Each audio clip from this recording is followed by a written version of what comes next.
Štart útorok do poludnia Bratislava a po niekoľkých dňoch tesne pred Košicami na trase zažil aj veľmi kritické úseky, no veril, že dobehne. Čaká 400 km z Bratislavy do Košíc za 54 hodín. Tak to je výkon hoden železného muža. Dušan Gaži beží vodne v noci bez spánku. A to len preto, aby svojou vytrvalosťou pomáhal chorým.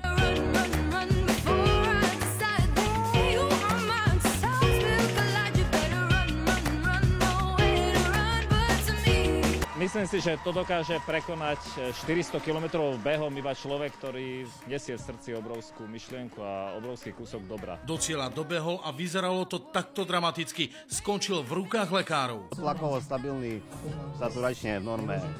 Trošku je tam zvýšený puls. Víťazmi sa stalo 10 rodín, ktorým Dušan Gaži svojim behom pomohol. Po niektorých dokonca svojim výkonom rozplakal. Som dojak sa podarilo, hej, proste pre mňa to je strašne moc. Keď sa stretnete s človekom, ktorý sa rozplače, že mu pomôžete, že poisťovňa mu nepomohla, že ja mu chcem pomôcť, takže je to ten pocit, ja na nezaplatenie. Invalidné vozíky a ďalšie zdravotnícke pomôcky v hodnote 20 000 eur, tak toľko vyzbieral od sponzorov a rozdal. Na ďalší beh sa už necíti, iba... Pán Dušan je odhodlaný pobežať na trase Bratislava-Košice iba pod jednou podmienkou. Že pobežia ľudia z JOJ.